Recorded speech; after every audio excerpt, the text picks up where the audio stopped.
السلام علیکم۔ امید کرتا ہوں آپ سب اللہ کے فضل و کرم سے خیریت سے ہوں گے۔ خلیل جبران کا ایک بہت ہی گہرا اور مختصر افسانہ جس کا نام ہے مہمان۔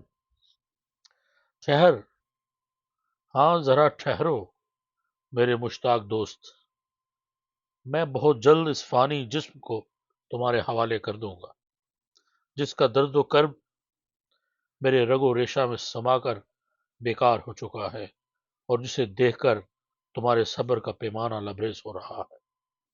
میں نہیں چاہتا کہ ان لمحوں میں بھی تمہاری سچی خواہش کو منتظر رکھوں، اگرچہ کہ زنجیر حیات سانس کی بنی ہوئی ہے، لیکن مشکل سے تو توڑی جا سکتی ہے، اور مرنے کی تمنا جو تمام مضبوط ترین چیزوں سے مضبوط ہے، زندہ رہنے کی تمنا سے قائم رہتی ہے، جو تمام کمزور ترین چیزوں سے کمزور ہے۔ مجھے معاف کرنا میرے رفیق، میں بہت پیچھے رہ گیا ہوں۔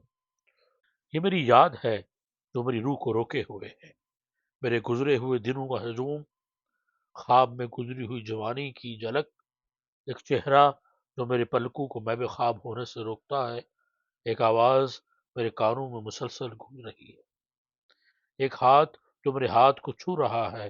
مجھے معاف کرنا میرے دوست، تمہیں بہت دیر تک انتظار کرنا پڑا۔ اب یہ قصہ پاک ہوا اور تمام چیزیں مجھ سے روپوش ہو چکی۔ اب یہ قصہ پاک ہوا اور تمام چیزیں مجھ سے روپوش ہو چکی۔ چہرہ، آواز، ہاتھ، اور اور وہ دھن جو انہیں یہاں لائی تھی، گرا کھل گئی ہے اور ڈوری بکھر چکی ہے، اور وہ جو نہ غذا ہے اور نہ پانی واپس لی جا چکی ہے۔ آؤ، ہاں میرے قریب آؤ، میرے بھوکے رفیق، کھانا حاضر ہے۔ اور یہ کفات شاعرانہ تقریب محبت سے دی گئی ہے۔ آؤ اور میرے بائیں پہلو میں، ہاں یہاں اپنی چونچ گاڑ دو۔